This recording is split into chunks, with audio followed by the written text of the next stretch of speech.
There are two versions of my life, the one I'm living and the one I was never allowed to live. In the first version, the real one, I chose duty, I married appropriately, I fulfilled expectations, I became who I was supposed to become. In the second version, the one that exists only in my mind, I chose differently. I chose her. And everything that followed, every moment, every year, would have been completely different. Today, I'm going to tell you about that second version, the love story I was never allowed to live. Not because it wasn't real, but because reality doesn't allow some stories to exist. There was a specific moment when my life split into two possible futures. I was sitting across from her. She had just asked me a question, not demanding, just asking, "Are you going to choose me?" That was the fork. In one direction, I said yes. In the other, I said no. In reality, I said no. Duty, family, responsibility, consequences, all valid reasons, all true. And that no created the life I'm living now. But there was another possibility, one I thought about, one I almost chose, where I said yes, where I chose her over everything else, where I walked away from the crown, from the palace, from the life I was born into, and built something else entirely. That possibility existed for maybe 10 seconds in the silence before I answered. In those 10 seconds, I lived an entire alternate life in my mind, and then I spoke, and that alternate life disappeared, became impossible, became the story I was never allowed to live. In the reality I'm living, I ended the relationship. I accepted the arranged marriage. I married my cousin in 2019. We had children, twins. I fulfilled my role as crown prince. I maintained stability. I served the institution. I did everything expected of me. And I've been empty ever since. Not dramatically empty, functionally empty. I wake up. I fulfill responsibilities. I maintain appearances. I perform strength.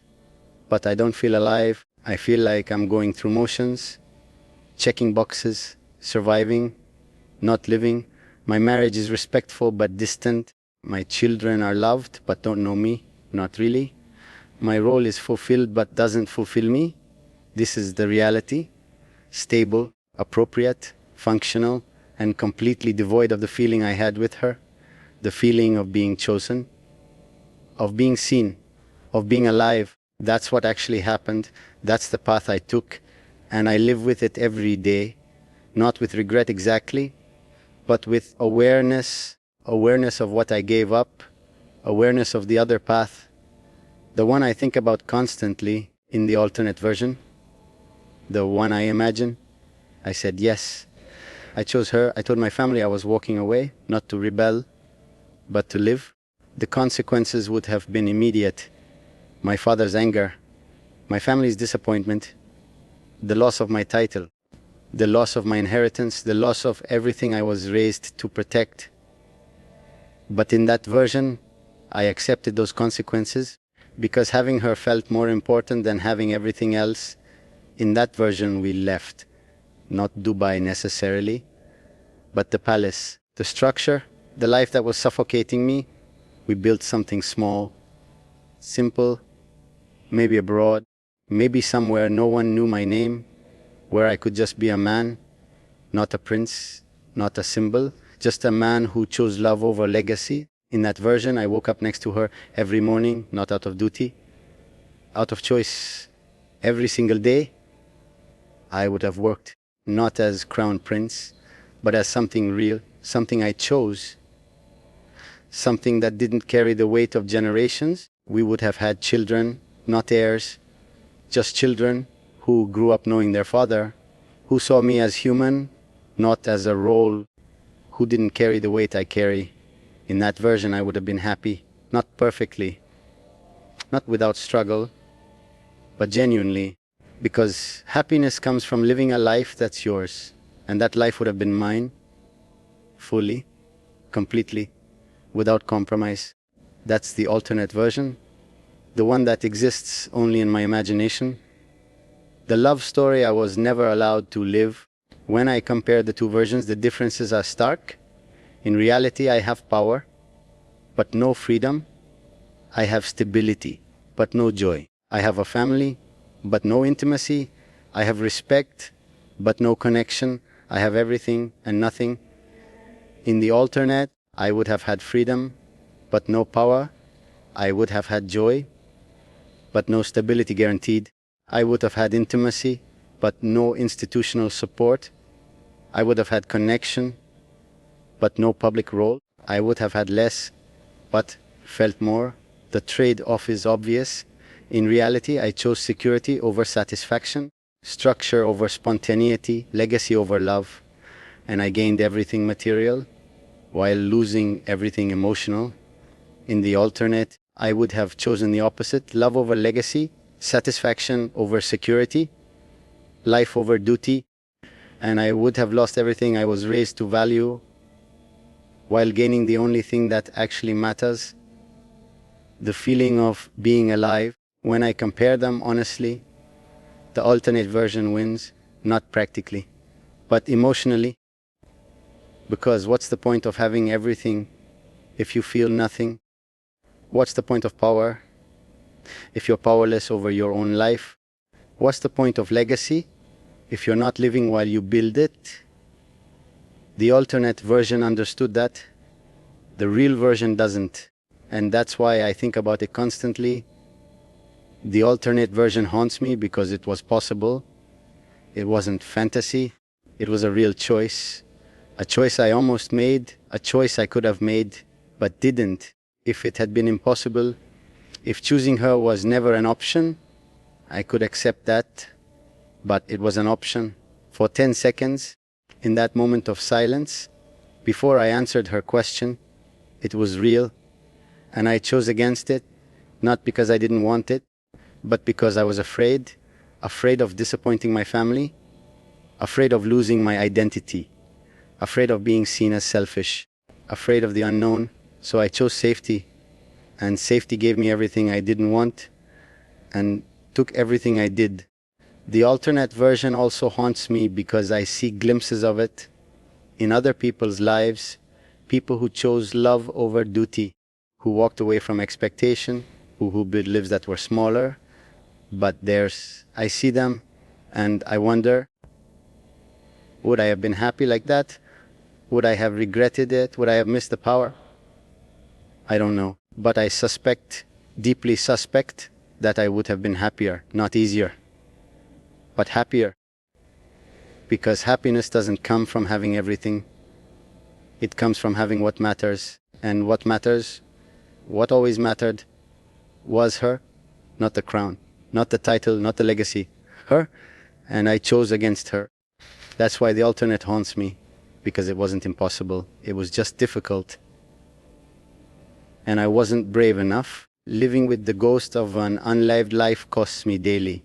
It costs me presence, because part of me is always somewhere else. In the alternate version, imagining what I'd be doing right now if I had chosen differently. I'm at a formal dinner, and I imagine what would I be doing in the alternate, probably something simple, dinner at home, with her, with our children, laughing about something ordinary. That image, that simple, beautiful image, makes the formal dinner unbearable, because I'm physically here, but emotionally there, in the version I was never allowed to live. The unlived life also costs me acceptance. I can't fully accept the life I'm living because I know another was possible. So I exist in limbo, not fully rejecting this life, but not fully embracing it either. Just going through the motions, surviving, functioning, but never fully present, because presence requires acceptance, and I can't accept what I didn't fully choose. The unlived life also cost me connection with my wife, with my children, with everyone, because they're part of the life I'm living, not the life I wanted. And knowing that, even subconsciously, creates distance. I can't fully invest in relationships that exist in the wrong version, so I am half present, half committed, half alive, and half is not enough for for them or for me, people would say I should let it go. Stop imagining the alternate. Stop living in what ifs. Accept reality and move forward. But I can't, not because I'm weak, but because the alternate is the only place where I'm whole. In reality, I'm the crown prince, functional, disciplined, empty. In the alternate, I'm just me, flawed, free, alive, and I need that version to exist, even if only in my mind, because it reminds me I'm human, that I was capable of love, that I wanted something real, that I had the courage, even briefly, to imagine choosing differently. The alternate is not a fantasy, it's proof. Proof that I'm more than my role, more than my duty, more than what I became. And I won't let that proof die, even if it means carrying it painfully every single day. The love story I was never allowed to live is simple. In it I chose her. I walked away from the crown. I built a life that was mine. I woke up happy. I felt alive. I had less and felt more. That story was possible for 10 seconds before I chose duty instead. And that story, unlived, impossible, lost, haunts me. Not as regret exactly, but as awareness, awareness of what I gave up, awareness of the alternate path, awareness that I'm living one version while carrying the ghost of another. That's the love story I was never allowed to live, not because it wasn't real, but because reality doesn't allow some stories to survive. It only allows them to haunt you as proof of what could have been and what never will be. If you've ever lived one life while mourning another, you understand. Some stories don't need to be lived to be real.